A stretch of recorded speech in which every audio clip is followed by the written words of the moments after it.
us to speak, right? Not put in the chat our introduction. What did you mean? To introduce ourselves Yes, speaking? yes, please, one by one, yes. All right, so my name is Nika. I'm Slovenian, but I currently live in France. I'm an author. Most and foremost, I also, with another writer partner, we launched a publisher last year. I had a middle grade novel come out last year as well, and I also write for adults. I write prose and poetry. I'm hoping to have a book coming out with another publisher next year. So the main challenge that I find is promotion. So that's a big stumbling block. So I hope to learn something about it. But I didn't read your presentation. I normally don't read a presentation before the event. So Okay, good. Who is next? Who wants next, please? Hello, I can go. I'm Simina. I'm from Bucharest, Romania. I'm a literary translator. I translate from Portuguese to Romanian. And also I'm part of the board of the Association of Literary Translators of Romania. And also I have a literary podcast, so I kind of go around this area. I would like to host maybe a festival someday. I don't know. It's a thought. So this is why I'm here, because people are responding not that easily here to literary events, and to it's a very closed bubble. So reaching out to new people is always a challenge. Thank you. Welcome. Who wants next?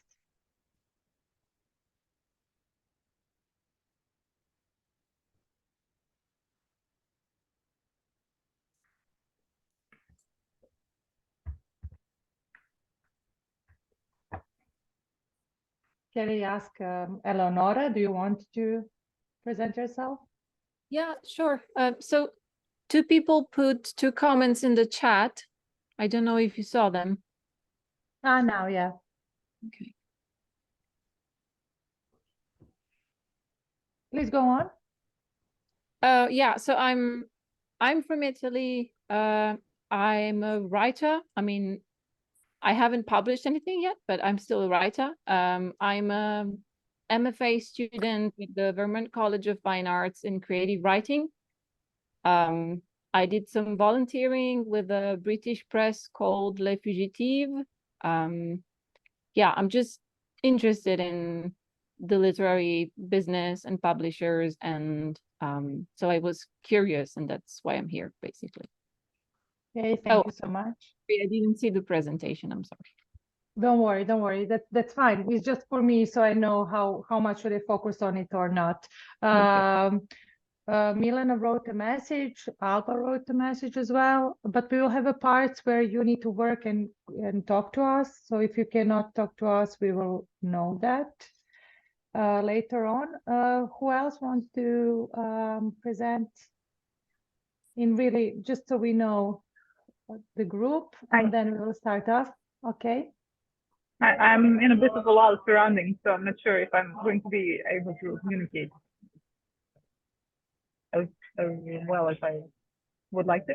So I'm in advertising, journalism, I do creative strategy, and currently I'm struggling with working on a novel. I did some short stories. I have a publisher, but I have to put together some kind of body of work in order for it to make some sense, and I'm here because I'm interested.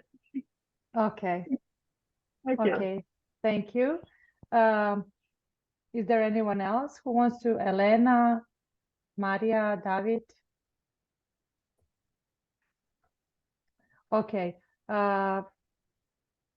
So since you don't want to present yourself, the idea of this is not that I give a lecture. I can give a lecture, that is okay. But also we have this interactive part where we work on your specific cases, or let's say we work on some basis of the promotion of what you would like to work on. So I think that is much more useful than just me talking, because you will have my presentation one way or another, so you will have a chance to read it and use it.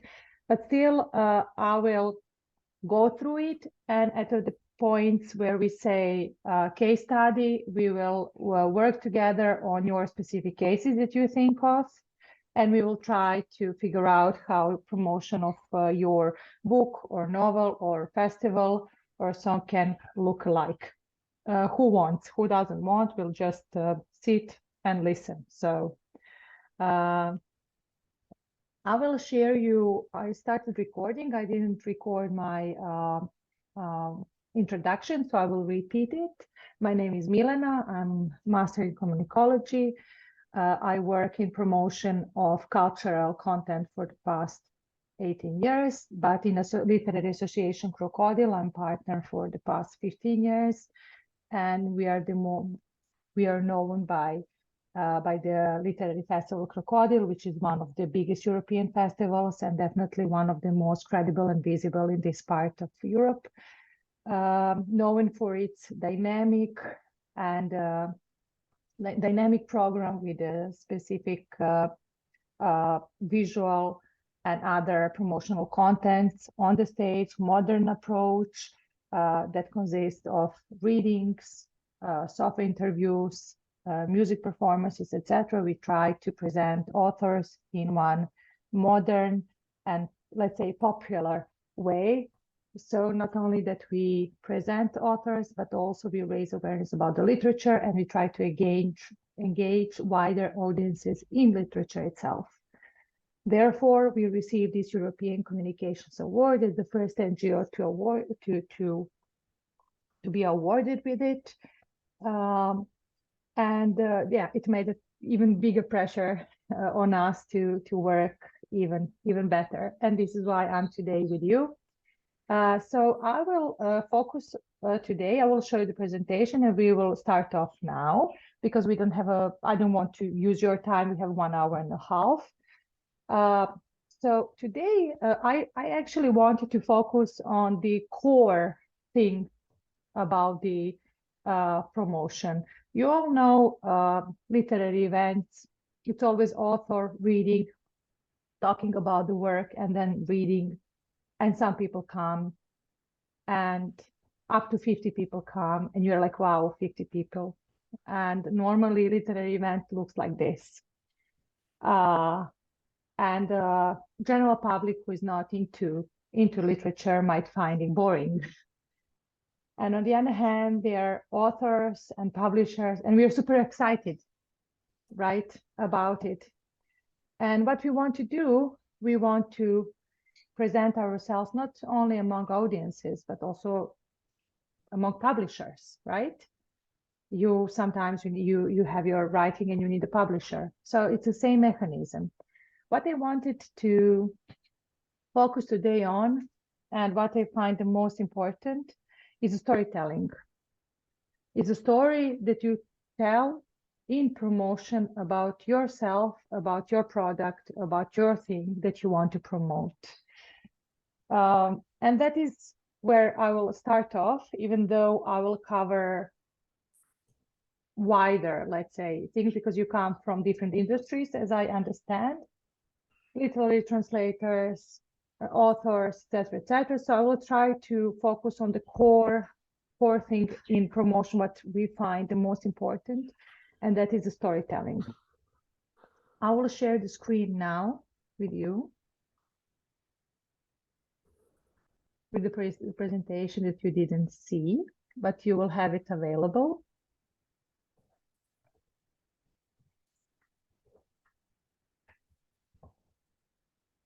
So what is storytelling?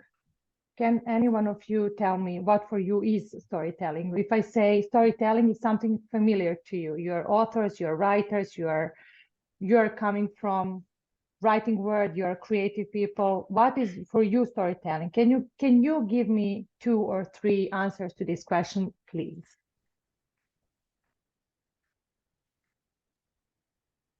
Just jump in, unmute yourself and jump in. I would say it's an oral tradition, and it implies community and a continuity somehow. Okay, thank you, Simina. What Nika would say?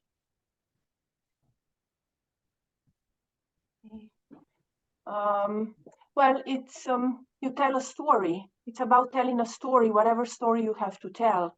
So it has to hopefully attract the listener so that he or she keeps listening.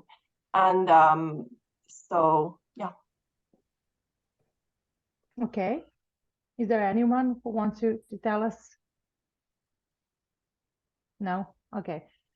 So the storytelling is the first, as you say, the first form of telling the story. Okay. The first format of telling the story and exchanging in oral way things that engage you through the day, what you did, etc., etc. So the stories that your life consists of. So people were used to gather around fire and tell stories. And people in the, let's say, communities will not remember who tells the story, but rather what is being said.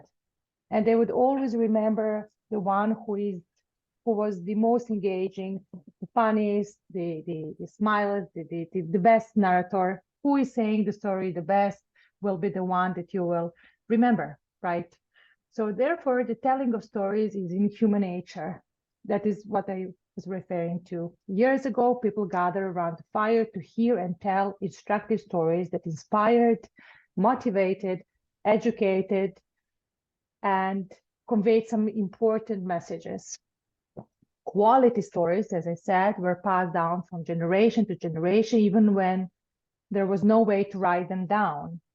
Good storytellers, as I said, have always been popular and valued in a society, and today those who know how to tell a story in the right way are successful presenters, leaders, marketers, sellers, etc. So you know many examples of storytelling today, especially in marketing, let's say, in commercial world.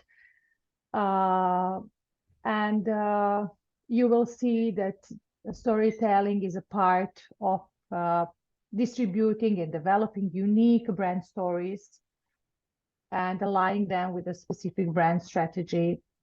Stories in marketing, for example, in commercial industries, are not coincidence. Some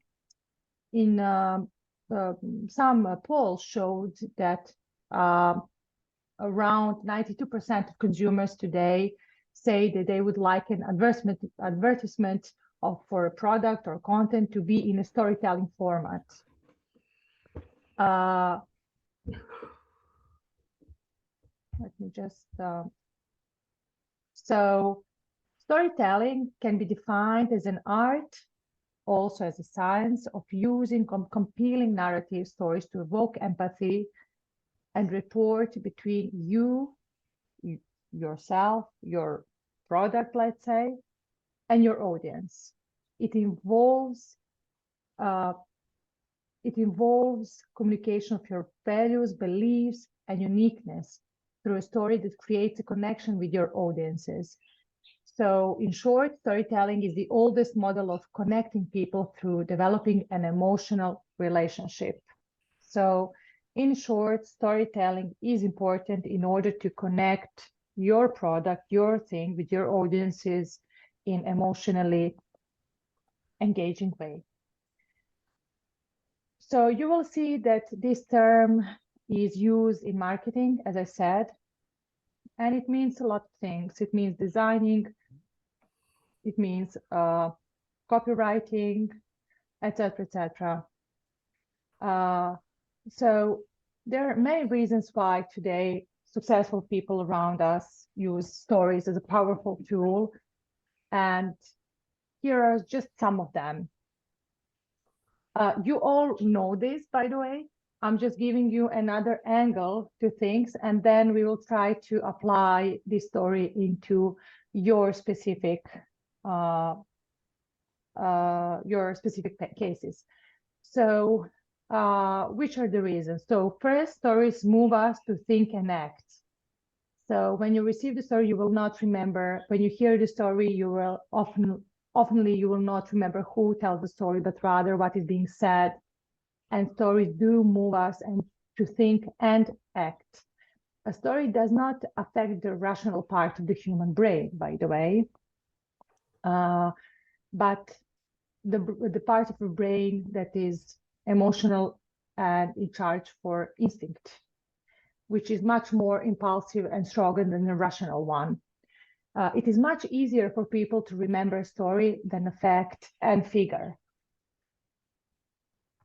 So what makes a good story? That is something that I should not tell you, you know that. But in this context of promotion, let's go through it. So a good story, the one that sticks in your memory, must contain certain elements that must be used in the right measure. It is important that the story grabs your attention. That is the first. Always raises interest in you, introduces you as a reader or listener into the narrative, creates a connection between you and the storytelling. So the publishing marketplace is flooded with thousands of new titles every single day, and readers are just saturated with offers, messages, pictures, and they have no idea what to buy. But storytelling, startling copy can make someone stop and pay attention to your, for example, book.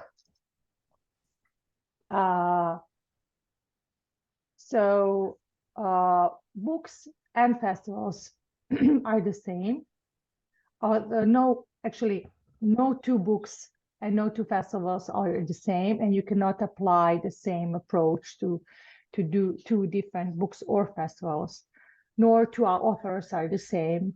So in order to stand out in such a competitive marketplace, you have to hook readers with a compelling promotional copy that makes a book, festival, or yourself as an author feel unique. So let me just a lifeline. Okay, Milan answered to the question about the storytelling. Yes, thank you. So when it comes to storytelling and forming the story for your thing, whether that is your book that you want to present to the publisher, or your festival that you want to promote among some audience, or whatever your content is, and you want to develop the story about it, first of all, you need to know to whom you are talking to. So in order to develop the right story for your product, you need to determine your, as we say, target audience.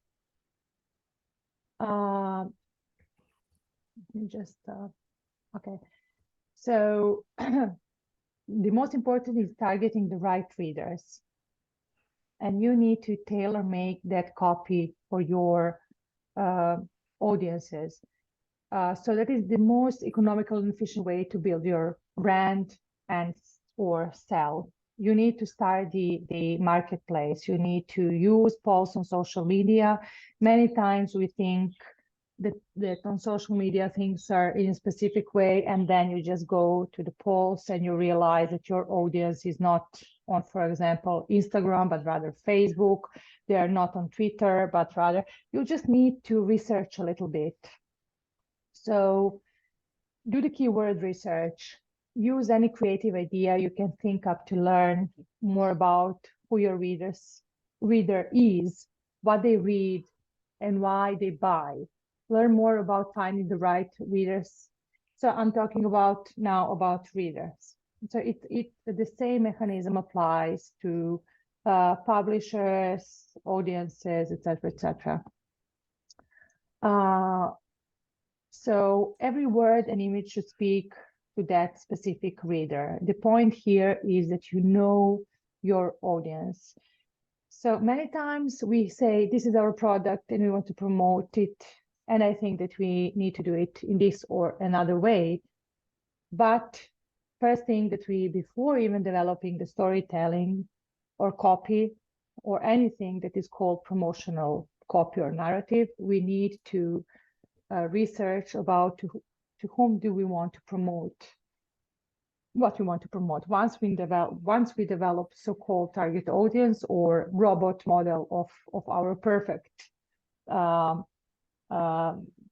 perfect person that we want to talk to, then we will know how to develop the story. So use keyword researches, use the polls on social media. It's not only about how your interest of your perfect person to communicate to, but also which tools to use in order to reach these people and give them your message.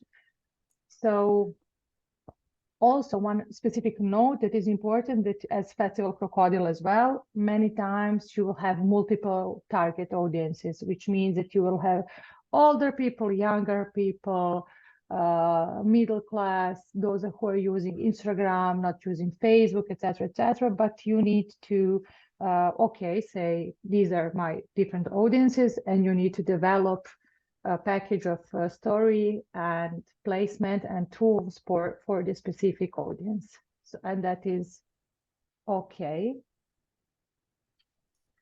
Okay, David sent a message as well. Hello, David. So this is something that I wanted to show you. These are some of the visuals that we use for our festival when Berhan Šlink was in Belgrade, Hanif Kureishi, and Slavenka Drakulic. So what we did, we have a title, Spaces of Freedom, and we use generic visuals, the same ones with the images of authors. So we are not, we always have one specific design, and that is let's say, developed in line with the profile of our audiences. And then we communicate different authors. In this way, we also do not stress out any author himself or herself, but rather we stick to our, let's say, develop generic graphical design. And we call it book of standard, which means that we always apply specific one certain font, one certain color, and standardization when it comes to festival is really important. If you are a long distance runner as a festival, you need to make this book of standards at the very beginning. That means that you always apply the same logo, same format of fonts, and same model of these communication tools and contents, always in the same way. This is book of standard. Why? Because then you will remain in your audience's memory, and they will develop reputation of your product by the time, and you will develop the connection of trust.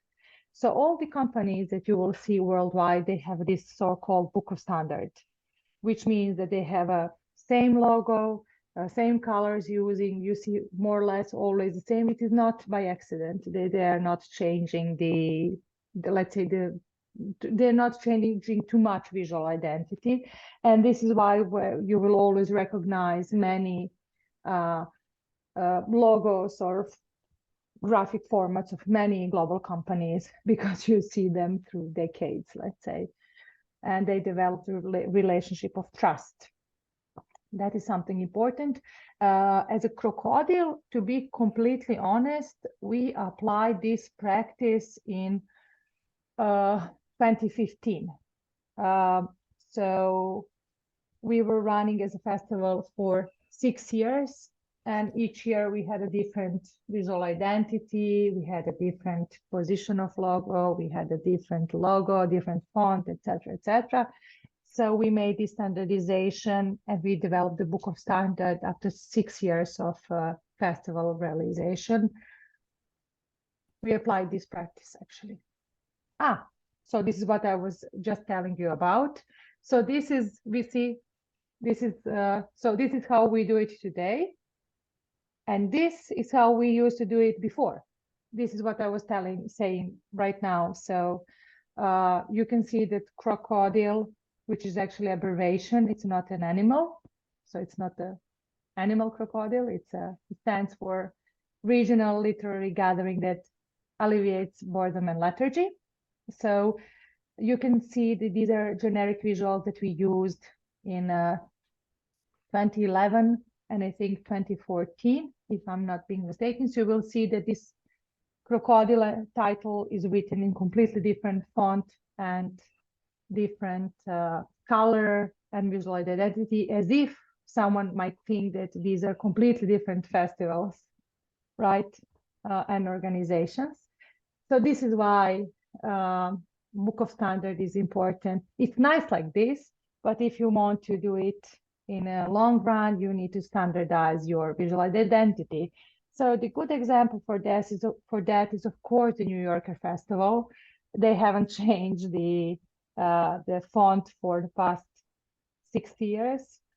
And you will see that they apply this for decades now. And obviously, if you see this font anywhere, you will immediately recognize it's a New Yorker font. And this is how you develop the connection and trust. So you can say, yes, but this is too big for me. I'm just an author. I have a small festival. Believe me, when we developed Book of Standard, we were a small festival. So it is something that you can always apply to your whatever you are doing, always. So you say, this is my logo, this is font that I'm using, and any graphical designer that you, any designer that you engage and you say, I want the Book of Standard, they will know what are you talking about. So, yeah. So you will see that more or less the New Yorker Festival is using the same approach and same mechanism that we do. Actually, we do as they do. We didn't use, it's just a coincidence that we have a similar approach. Actually, I checked on their website when I was developing this presentation. And you see that, again, you have two colors, you have always black and white photos, you have a specific font, etc. And you will see that John Turturro, Michael Pollan, and Spike Lee, it doesn't matter, they're same faces in the poster. What is important here is the festival itself. So the product is not Spike Lee, but the festival itself. This is what I was referring to when I was showing you visuals from this year from our festival. So some of the tips for writing headlines and taglines. So once you know who your readers are, you can cater the headline or a tagline in each of your advertising campaigns to them. Create a different variation for each audience. Also, this is what I've told you before. Don't try to fit all the values props for the potential audiences in one line. So do not say everything. Just try to stay simple, short and simple. Also, when you develop the campaign online, the internet today allows for segmented marketing. So you can, with specific measure, with a specific message, target specific audiences. You might think that this is not applicable to maybe what you want to do, but in our later conversation, you will see how all of this is applicable to all of things that you want to develop and promote. You will have this presentation and you can use it further. So I will not just go through and read, I will just stick to the point. As I said, tip 1, be specific. Use terms relevant to your audience's interests. So say something is amazing is not as powerful as saying it will appeal to readers' inner so shopaholic, never mind. So use to be relevant to your audiences. Shorter is always better. Probably the biggest mistake I see authors making, putting too many words in it. So this is typical for authors, writers. So if you're a writer, you know that this is easy for you, but many things when it comes to writing headlines and taglines, it's just too much, too long, yeah. So how to put it in short? Figure it out, practice. When you practice, you will come to that perfect, short and simple one for promotion. I know this is difficult. If you have chance, I know, yeah. So if you have chance to have someone to do this together with you, it will be easier. You might fight, but you might work together nicely. So that it's different. So PR writing and content writing different from writing a novel or fiction and so on. So this is the hard part, even though it looks really easy. So you're author, you can write. So that is also one of the assumptions in Crocodile. They all assume that Vladimir, who is my partner in Crocodile and writer, that he writes all these narratives and taglines, etc. So that is typical pre-assumption. We work, of course, as I said, together to put it together and make it, short and simple. So the only thing readers want to know about your book is what it will do for them. So this is also something, if you're a writer, so it is not, they don't want to hear about yourself, but rather about themselves, because everyone who is reading a book, they try to find that part of themselves in your book. So the only thing readers want to know about book is what it will do for them. So write a good description. And when I say write a great description, that means tell the story. So also, when reading a book description, the reader wants to know why she has to buy this book as opposed to that book. So I'm just trying to give you some answers to some typical pre-assumptions. So the description is not about, it will not explain to someone to buy your book, but rather wants to know the reader wants to know why she or he has to buy this book as opposed to that book. So writing the book description is not that different from writing the book. Yeah, the same things applies to book description. Identify the reader in that description and tell them. So this is important. Identify the reader in that description and tell them why this is the book they have to read. So when you're writing description of your book for promotion, or just think about, again, about to whom you're talking to and who is your audience. Again, this text should be really short and sweet. Longer isn't better. Even it explains more, of course. There are exceptions to every rule, but remember that the goal is to draw in readers rather than show off every detail about the book's plot. One tip to promote your thing, whether that is book, essay, or festival, or whatever your content is, one of the good ways to promote it in the longer run is to put it in email footer. I don't know if you have seen that before, but one of the most powerful things you can do as an author of any written content is to promote your book.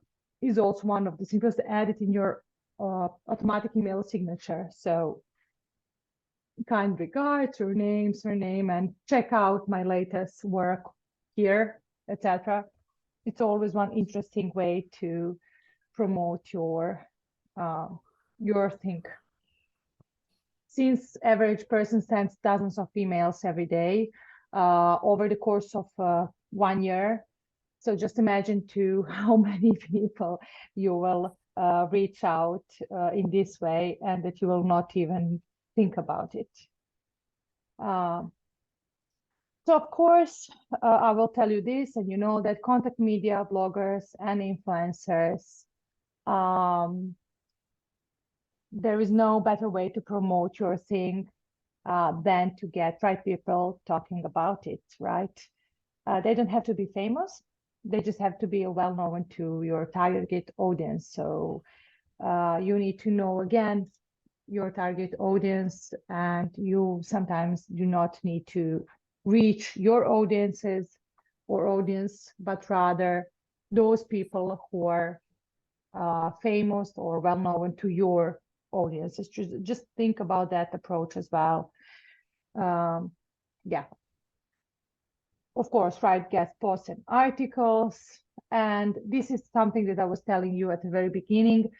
Do not forget to check on statistics. You have them online. Maybe you're not thinking about this, but just if you Google, for example, how many people of that age or interest use Twitter in France. I'm just giving you the example. You will immediately have statistics.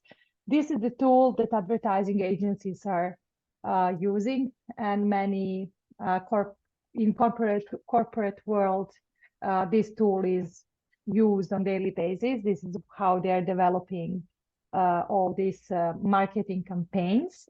And many times these statistics can show you situation and image different than from the one that you might perceive at the very beginning of the process of developing your promotional, let's say, campaign. I had no idea, for example, that young people in Serbia do not use Facebook at all, but grandmas and grandpas. Yeah, I'm just giving you the example. I thought that much more people use Twitter in Serbia than 3.53%. So I'm just now reading this is this year.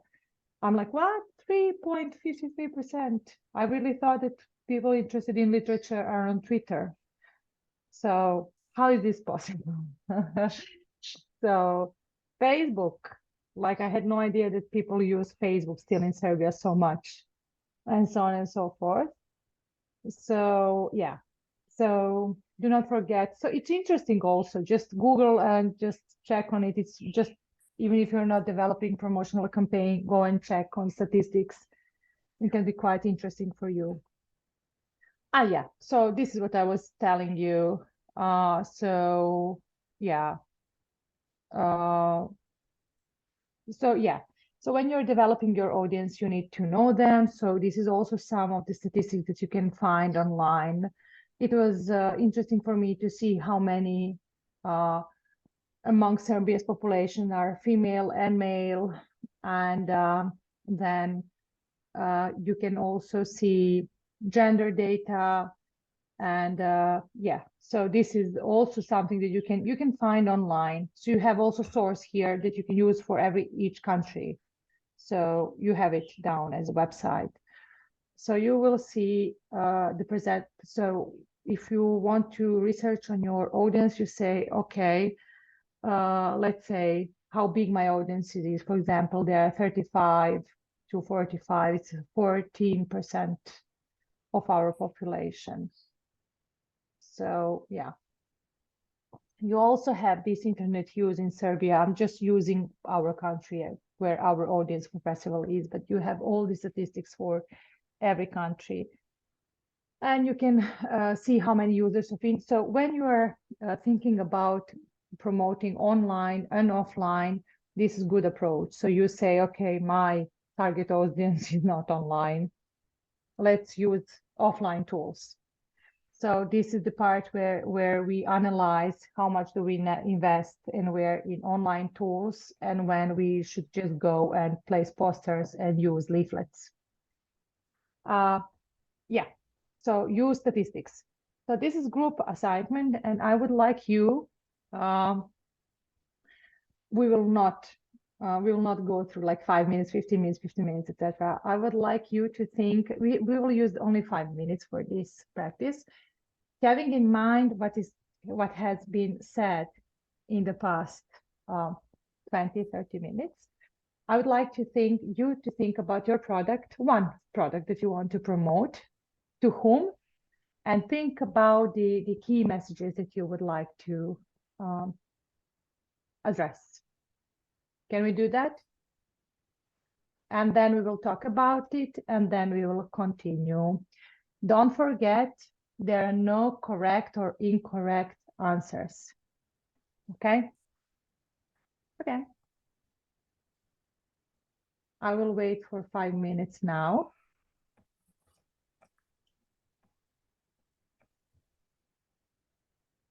I will give you 5, so yeah, 5 minutes.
So who is ready?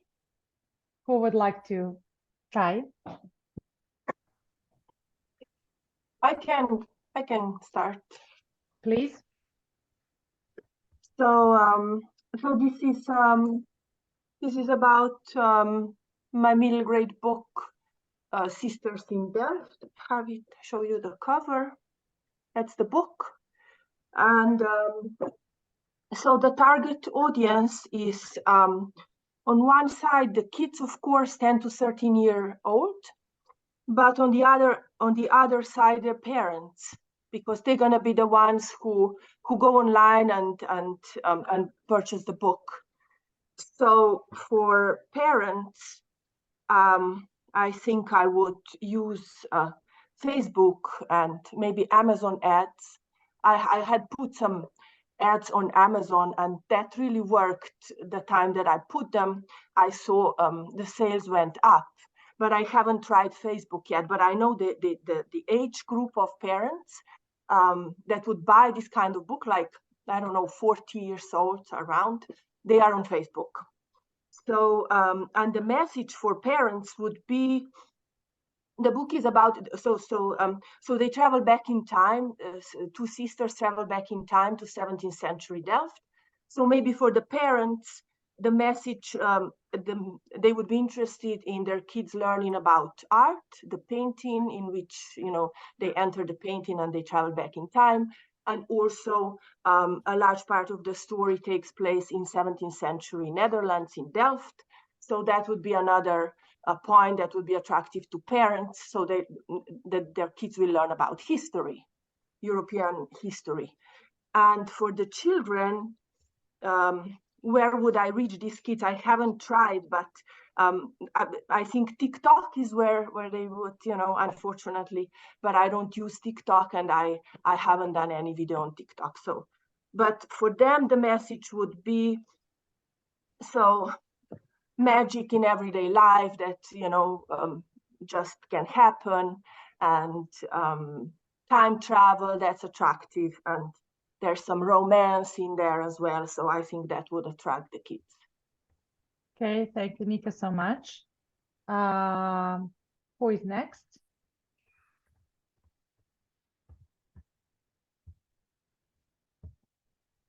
I can go next if nobody else wants to. I chose the podcast where we have been making. I make it with a friend of mine. The podcast is a short, only audio version, up to 30 minutes long. It addresses young and middle-aged public. This is, I don't know, from 16 years to 50, somewhere like that. And our how do you call it? Our tagline is a podcast for good-mooded readers. And the idea is that to prove that books are not only meant to be read in schools, and it's not just for literary people, it's a hobby and a conversation starter for everyone. So this is where we are broadening a bit the idea that only people who read and who are related to the literary market are only people who write, sorry, only writers, translators, and librarians usually read. And just to prove that it's fun, it can be just like talking about football or cinema. That's about it. Okay, so someone asked about the assignment. So you just need to think about your product that you want to promote, and think about the target on this, and try to develop the main line or message about what you want to promote. So that is the who asked. So that is the assignment. So I wanted to hear you based on what we have said in the past 30 minutes. So Eleonora, do you want to jump in? Well, I was thinking about promoting a book. So there's a book that I just read by a Mexican author, and it's the reconstruction of the murder of the author's sister 30 years ago. She was killed by an ex-boyfriend. And the book hasn't been translated in Italian yet. I hope it will, because we have a little bit of drama going on in Italy right now. There was a young woman who was recently murdered by a boyfriend. And so everyone is very pissed off and very angry. And I was thinking, okay, if I had a publishing house and I could translate the book into Italian, how would I promote the book? And so I thought I would probably connect the theme of the book to the urgency of talking about femicide and patriarchy and feminism nowadays. So connect the book to the events that are going on right now in Italy or in the rest of Europe. And I had a tagline, but the thing I am usually not so sure about is how to get people to see things on Instagram, for instance. I think paid campaigns are what gets the job done, but that's a question that I have, because I always wonder, like, if you only use hashtags, how effective is that? Or if you have So to use I will paid answer. campaigns. Yeah, I will answer to that. But did you think about the tagline or key message about the campaign that you would like to develop?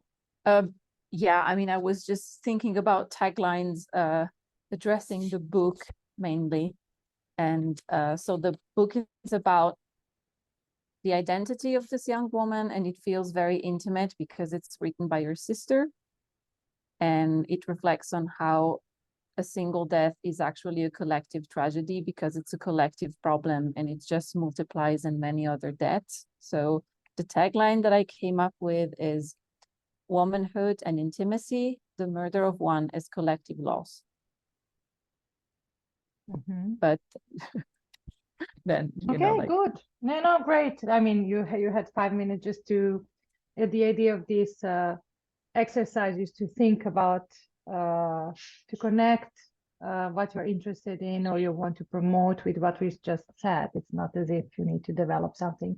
Yeah, femicide is something in Serbia, every 2 weeks, one woman is being killed by a partner. Every 2 weeks from the beginning of this year, it's something that many women are engaged around, but definitely not around. No one wrote a book, fiction book that would address this topic. And yeah, the political and social engagement is always a good way when of course it's not about the fiction, but still it's something that you can use to get to your audiences. And to answer to your question, again, you need to check on statistics about audience that is engaged in specific country, what is being used the most on social media among these specific audience. So if these are women 25 to 45, let's say, you can Google it. Women in Italy 25 to 45, what are they using the most in social media? So from the tools to very content you will see, and then you will know how to use. In my personal experience, when you are using Instagram, you need to use reels and short messages as the photos in on feed. So two formats are being the most popular today for specific audience that is using the Instagram. If we say that your audience is using Instagram the most from all the social media, then the format that is, but also you can Google it, also format, the most popular format on Instagram today. You can Google it and you will, these communications just require a little bit of time and attention, and you can find all this online. We always think about these things and you start from yourself and you say, I'm using this and I'm using it. But believe me, it has nothing to do with yourself, even though you can be a part of the target audience that you want to address a message to.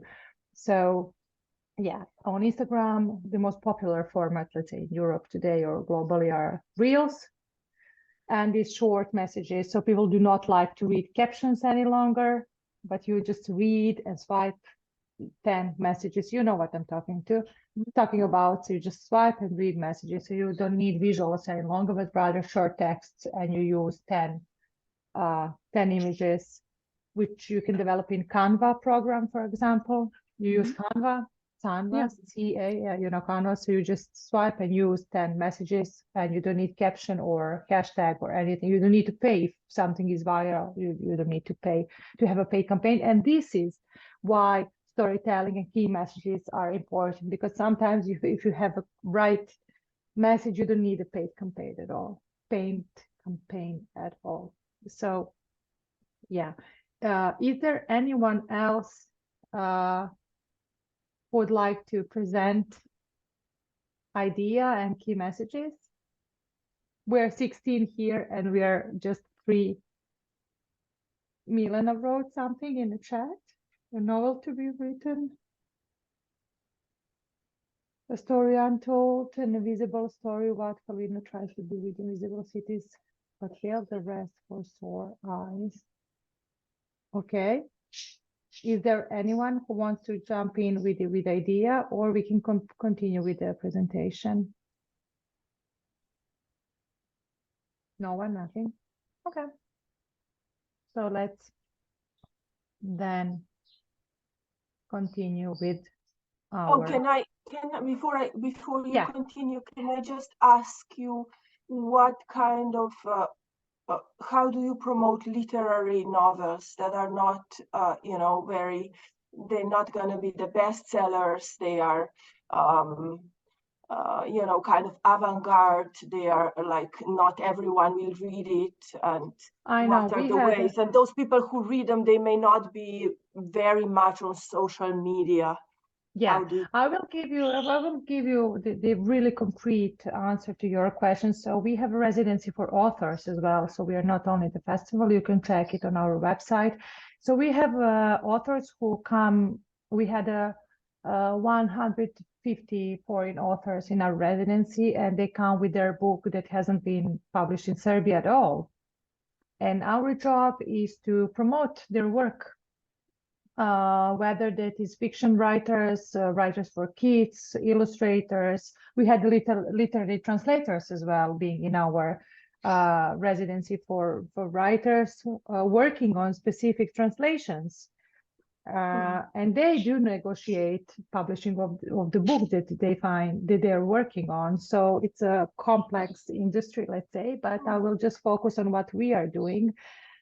So we have writers in our residency for writers. We also have writers. We had one Romanian writer, Turkish writer this year at the festival, and the book was translated just prior to the festival, and we had to publish Turkish author and her first book that no one knows about during our festival for kids this year. And we had it in our hands one day before the festival. So you always have these kind of examples. So first of all, so I will just give you now the example of people coming into our residency with their first work. They have it published in their country, but no one knows it in Serbia. So what we do, we first talk to the author and see what he or she wants to do, whether that is translation in Serbia and publishing, or workshops with audience, what you as the author want to do. I mean, you don't have, as an author, you always have a different goals, right? With what you develop. So you want to sell, you want to publish, you want to translate. So first thing, what you want to do. So what we do, if the author says everything, so what we do, we first organize breakfast with publishers. So we have a breakfast and we call publishers that we know that might be interested in the specific book, and they come for breakfast. And then we get the extract and try to engage them with the writing of the author and try to negotiate the translation and publishing. So at a very specific event, we also invite translators. So publishers cannot do much, not do much without translators. And also we invite embassy or other cultural institution that might be interested in this. And this is first thing. Second is a public event. We do public event where we like to present the work of the specific author in Serbia, and we try to invite audience that is targeted. Yeah. Simina wanted to say something. Yeah, I thought that I saw that that idea with the breakfast with publisher in the presentation, and it sounded very nice. But I tried imagining doing the same thing here, and I'm not sure the publishers would show up because You know, here, they show up because they uh, want to eat. And they want to just not sit in the office. No, believe me, this is people always Okay. like to go somewhere to eat and chat, you know, Okay. and you raise So the awareness about the food author. is the Of main. course, it is. Many times Okay. they come, but you know, we had several translations coming up from such events.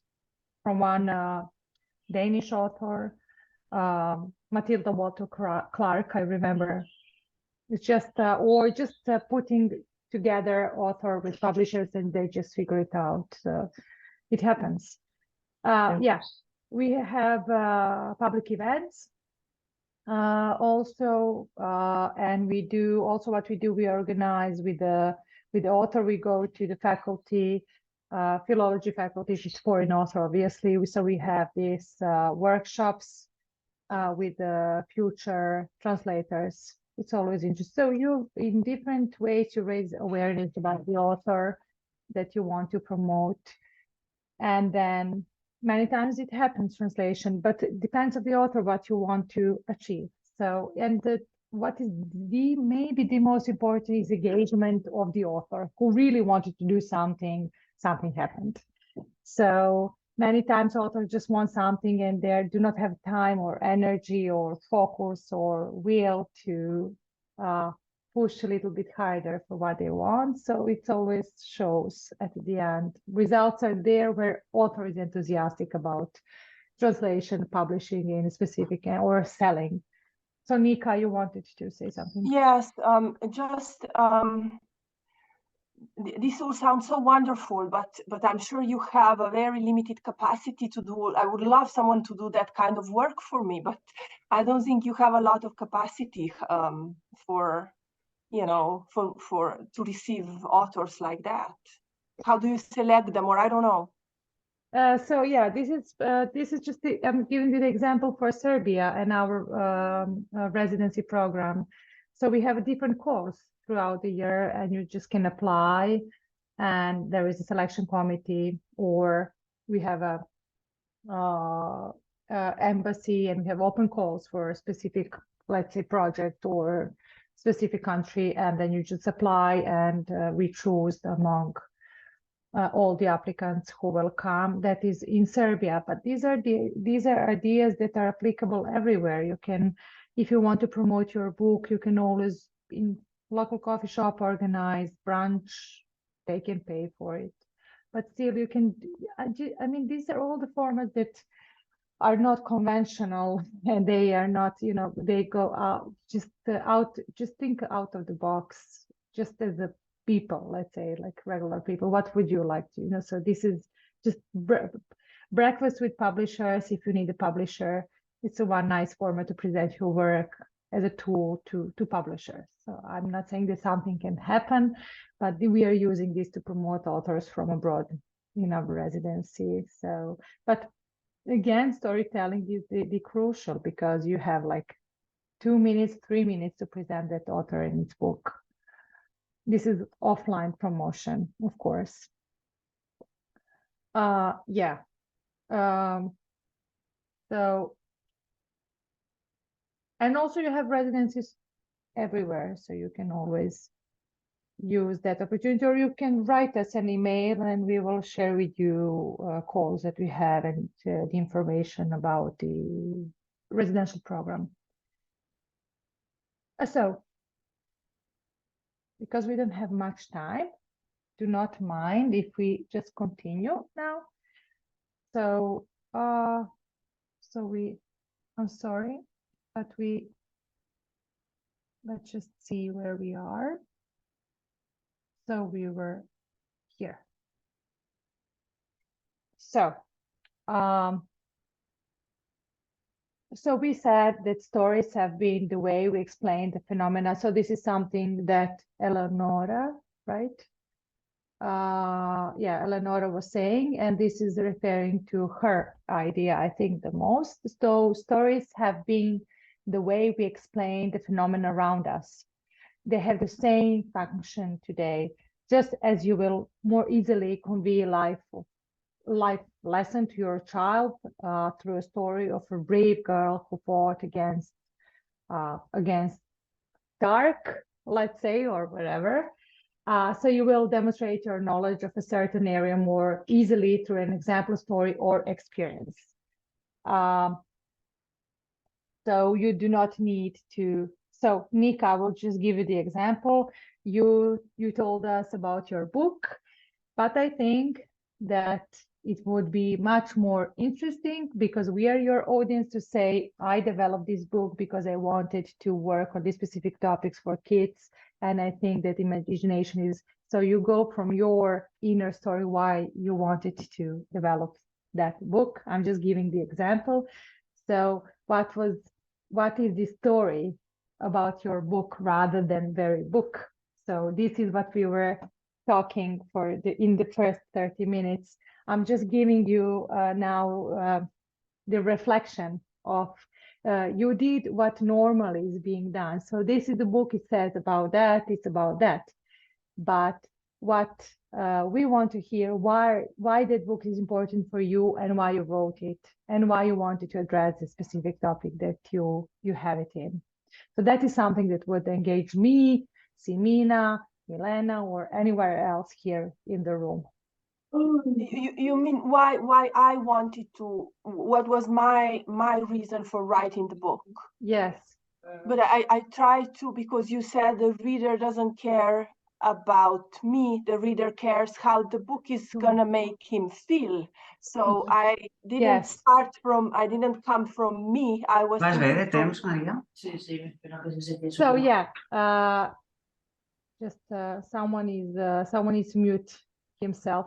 So it's not about, it's about the story, you know, it's about the very story. It's not about you, it's not about the book itself, but rather about the story that the book tells and that connects. So that is the idea. It requires, it's not easy work. It's easy to be said, but it's really difficult to develop such key messages. For example, your book is about, about the, it's about two sisters that travel through a painting to an old town, and then they have their adventure and they there. go back, and they go back in history in 17th century, etc. So for you, so I'm just giving the example, if we are your audience and you want to say, you present your book, it would be interesting for you to say why that specific place is important for you and why you developed the fiction story about it. Story. You tell the story about the book. That is storytelling. This is what I was referring to. Delft, right? Yeah. That is something that I would, so if you tell me, I would go and buy a book for my kid. So I'm just giving you the example now of the way you tell the story about the very product that you developed. It's not easy. I know it's not easy. It's easy to be said, but when you start working on it, it's really difficult, because we think in the box. It's really difficult to be creative and understand how it works. Because of that, you have people who are working only on that. I mean, as an expertise. This is why I'm trying to simplify and give you just a glimpse of what is important. So once you know what is important, you will know how other people can work, publishers or so. So what I wanted to say here is that yeah. So let's go further. this is one example that I wanted to show you, and it has nothing to do with literature, but I like to use it. Again, I will, this is the reflection on Eleonora's maybe idea, but in completely different, with a different approach. So you all know about the product Always, like girls are using it from teenage years. So at some point in 90s, they made a new product with the wings on the side and really thin, etc. And they had no idea how to promote this product to wider audiences and not to say, so this is something that you need, that you will feel comfy and it will ease your day. So their promotion was zero. First examples of storytelling in marketing were used by Macintosh. They used the Orwell in their campaign. It was forbidden on television. That TV commercial you can find online. It is one of the most popular TV commercials ever. They were the first to use story about the promotion of the product. The example that I will show you today, it has nothing to do with literature, but rather I'm giving you just the way of thinking when it comes to the promotion, that even though you want to promote something, you can talk about something completely different. So Eleonora said the book about the femicide, but you talk about the problem. So in the book, you can have two people and the story, but again, promotion can be something completely different, but you again sell that book. I will give you the example. So when it comes to Always, so they decided to go with a message like a girl. This was in beginning of 90s. It has nothing to do with their product. So they addressed the message, what does it mean to do things like a girl? They decided to not to promote the product at all, but rather some social topic that has to do with the female, with women. I don't know if you know, this is one of the most efficient and popular campaigns ever. So what does it mean to do things like a girl, and how does it impact girls' confidence? Swing like a girl, throw like a girl, rhyme like a girl. So what they did, if you can just, I will put it in a chat so you can play it. Just a second. So okay, here. So you can play it. And then, okay, let me just give you the intro. So they throughout 3 days, they asked in front of the camera, young people, men, young girls and boys, what does it mean to do things like a girl? And you will hear their answers. And then you will see the end of this TV commercial, and then we'll come back to our conversation. So if you can just check on this YouTube link that I sent in the chat, and then we will continue the discussion.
Okay, I think that you had your 3 minutes.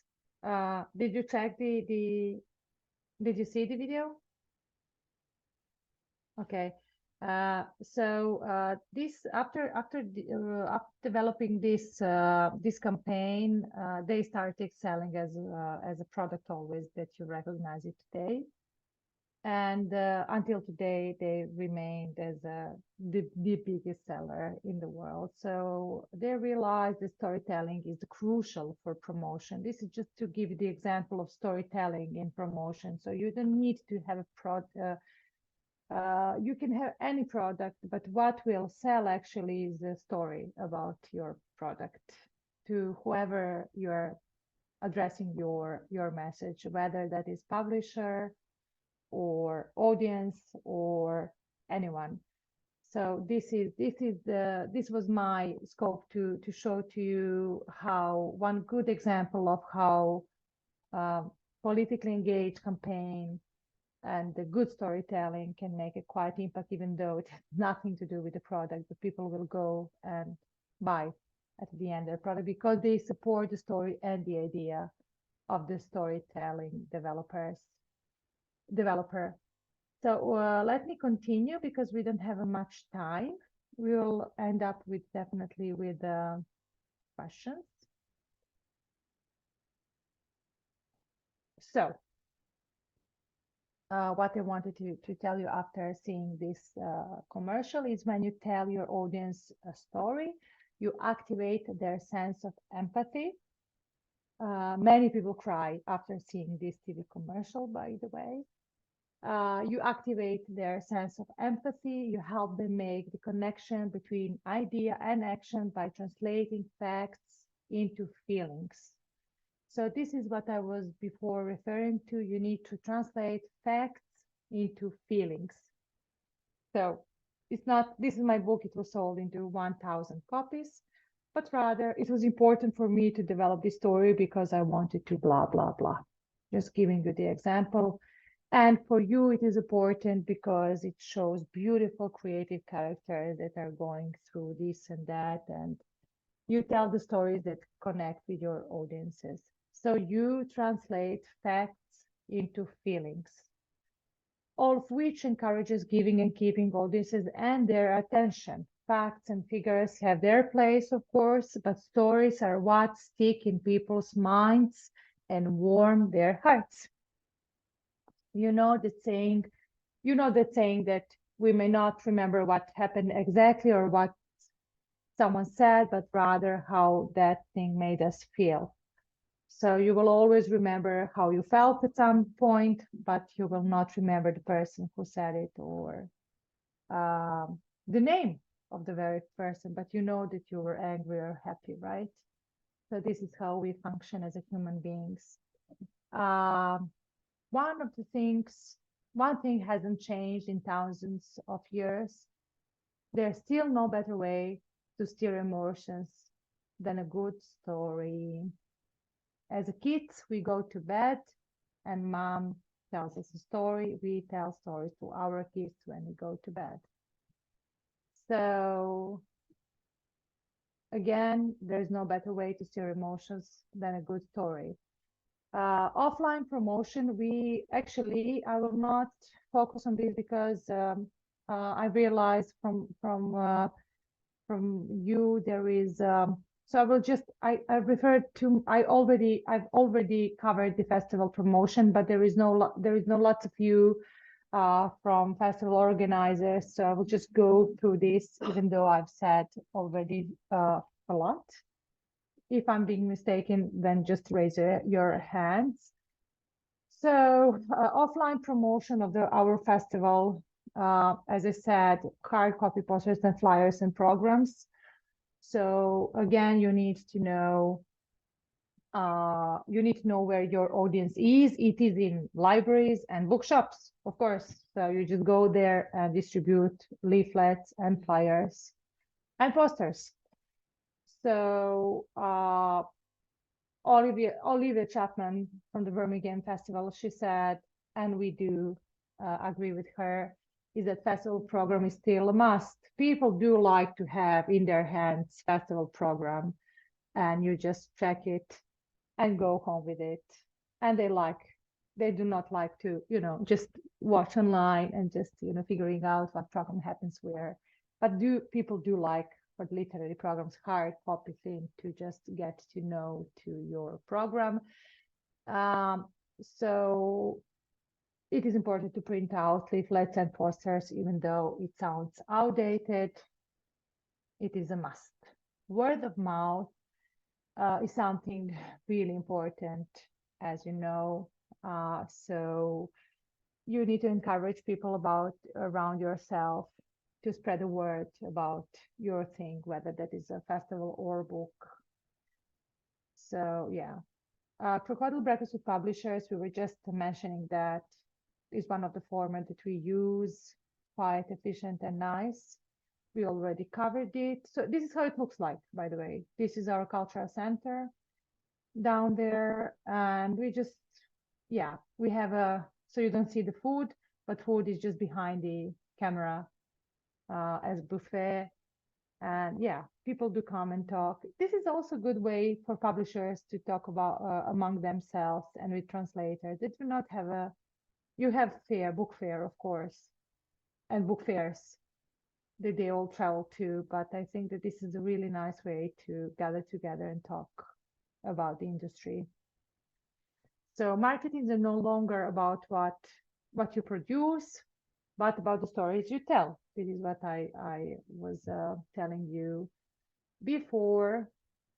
So this was said by Seth Godin, one of the most famous marketing experts and contemporary business philosophers, who published the book All Marketing Experts Are Liars in 2005. And he said the following: when I came up with the title of this book, I was not completely honest with you. Marketing experts are not liars. They're just storytellers. Consumers are the ones who lie. As consumers, we convince ourselves of lies every day about how we dress, where we live, how we vote in elections, and what we do in the workplace. Successful marketers simply make up stories that consumers want to believe. You know all about this. So at the end, we have a task 2, and we will leave this on you to work on. I will be on your disposal. So now, after seeing all of this, please write on a piece of paper which author, book, festival, or project you would like to promote. Now, imagine that we, as the audience, know absolutely nothing about you and your idea. Try to use the shortest possible format, text, video, or photo, to convince us that your initiative is important and that we support it. So we will not do this now. This is homework, something that I would like you, if you're engaged by this topic, to think about and develop a small format of your thing that you would like to promote. And produce it and send it to us. We will give you the feedback. And again, don't forget, there are no correct or incorrect answers, and pay attention to message, plot, main character, conflict or challenge. This is all parts of storytelling, climax of the story, turning point, solution, and conclusion, all the parts of a story, right? Final tips. So task 2, you will have this presentation, so use it afterwards. So final tips. So 4 elements of effective non-for-profit storytelling, which is everything that is not commercial, as I say. First is emotional vocabulary, sensory details, central character, so a storytelling structure. Also, what I was saying to Eleonora before is that articles featuring infographics receive 72% more views than normal articles. So just use infographics, these images that show numbers and text rather than captions. And good luck. Thank you, Milena. You're welcome. And now is the part where do your homework if you want. You're not obliged, but it would be nice to see the final thing that you would develop by video or text, and send us and we will give you your comments. It's about you to work on your thing. So we have 5 to 10 minutes more for questions and answers. It is a big topic to put it together in 1 hour and 1 hour and a half, but I really wanted to stick to the main things that are most challenging in this, in promotion of literary content, whether that is book or festival or translation, let's say. So do you have any questions, comments? Oh, I'm sorry, just a clarification regarding this homework. So you are saying that we can share this with you by email or something? Yes. And please it's all do in so. the presentation. I encourage you to go through the presentation, and you can just develop your thing and short video or message or image or anything how you would like to promote your book, and just send it to us and we will give you comments. And yeah, Oh, that's just take your fantastic. time. The idea is to think about all of this and take your time to develop something small and see how it's Right. like. Thank you so much. Yeah. Okay. How long do you think it takes to develop that? Because it is so hard. I mean, and you can, writers as you are, as you write a book and then you come back to this book, this story a few months later, and you have changes, and then a few months later you read it again, you still haven't published it, right? And again you have changes. So this is endless. It can be endless. So for this as well, how long, like, how do you what kind of process do you have while developing this? For instance, I may come up with something now, and tomorrow I will look at it again, at this tagline or one paragraph about it, and again. So how long shall we give ourselves?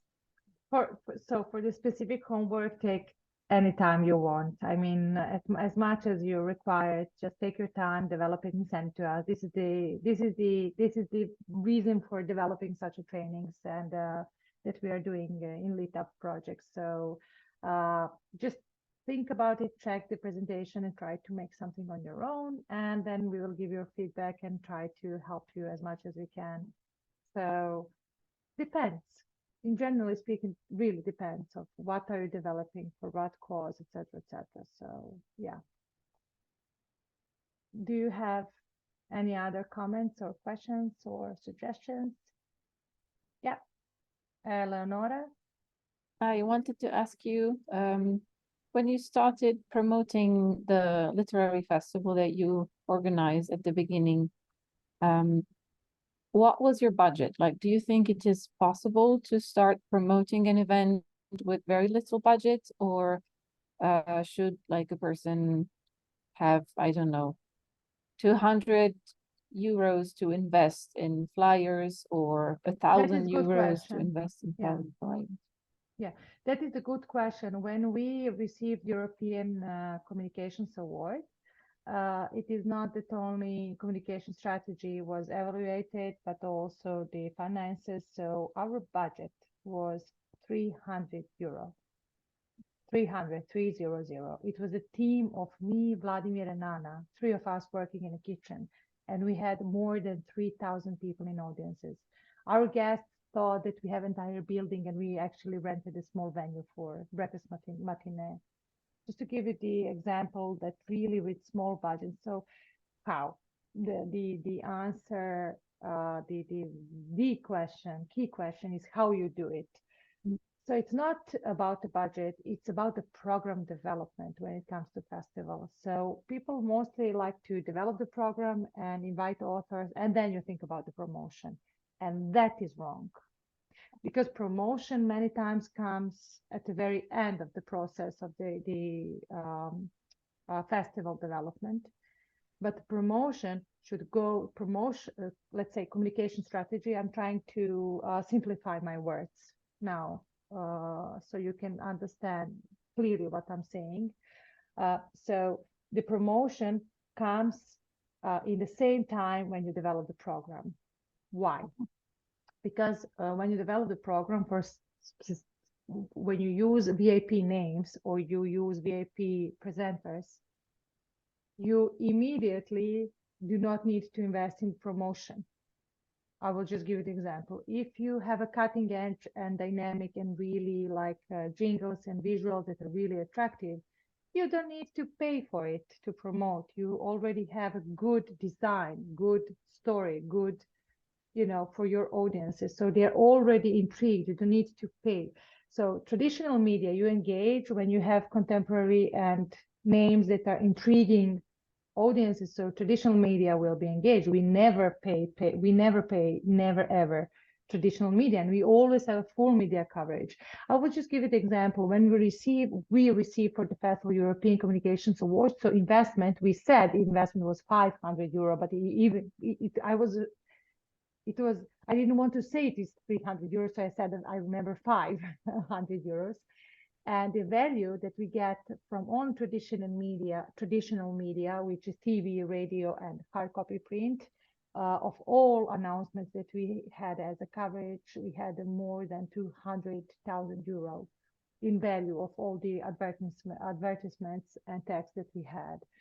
So what we invested and what we gained is a huge efficiency. And how you do it? You do it with you recognize your audience, and then you develop program together with promotion. So what does it mean? It means that you need to think about every single part of the program to be attractive for your audiences. So you need to invest less in promotion. You don't need paid campaign if you have a good quality program. It just can push a little bit, but you don't need it. At the very, very beginning, we had the budget zero. We had only for participants and something for technicians, etc. But still, we had a full venue, full amphitheater. You can check it online. It's about the product and the program, when it comes to festival program development. You can promote, you can invest lots of money in some festival, but if program is not attractive for your audiences, no one will come. They will know about it, but they will not come. Again, that is from our experience. Thank you. Someone else? Welcome.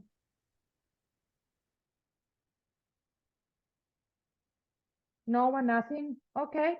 Thank you so much for being here. I would gladly stay more and talk to you. Do follow up our next module with Eva Parajanin, who is one of the most famous podcasters in Serbia, covering female topics, Tampon Zona. It will be, I'm looking forward to listening to her, and I'm looking forward to doing this thing again as a second phase of let's say, this training or lecture. And if you have any questions or comments, or you need any assistance or ideas, feel free to reach us at any time. Thank you very much. Welcome. Bye. Thank you. Bye. Thank you. Thanks Bye, so much. everyone. Thank you. Bye, everyone. Bye.